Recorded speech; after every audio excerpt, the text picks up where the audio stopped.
involved in this, too?" Again he nodded for no reason.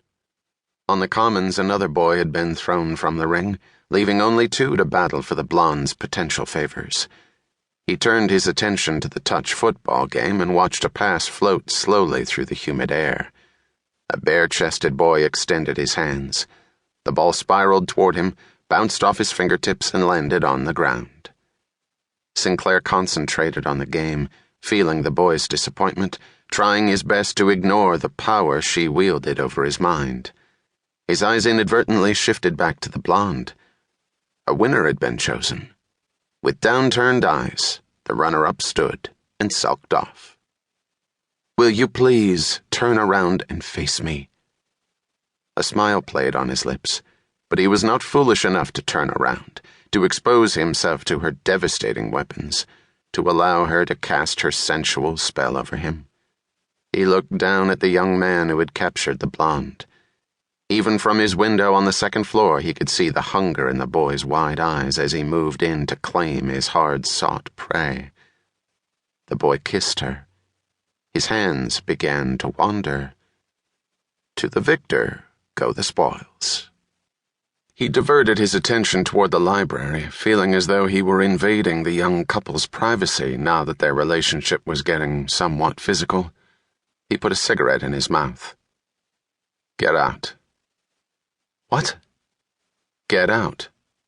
Do whatever you please, but I don't want you here anymore." "You can't mean that." "I can." He lit the cigarette. "I do." "But I was going to tell—" "Don't tell anybody anything. It's already gone far enough." There was silence for a moment. When she spoke again, her voice was pleading, the tones strumming at his nerves. "But I thought—" He inhaled deeply on the cigarette as though he wanted to finish it in one puff. From the commons, he heard a sharp slap. The blonde had halted the young man's hormones as he tried to slip past the innocent groping stage. "Obviously, you thought wrong. Now get out." Her voice was a whisper. "Bastard." He nodded yet again, but this time he was in full agreement with what had been said. "Just get the hell out of my office." "Bastard," she repeated. He heard her slam the door.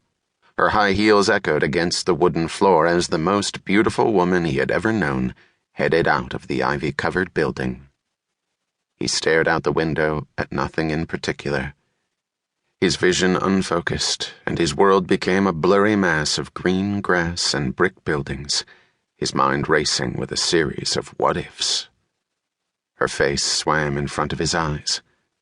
He closed his eyes, but the image did not fade. I did the right thing. I did the right thing. I did the... His eyes flew open. Panic filled him. He had to find her. Had to tell her he did not mean any of it.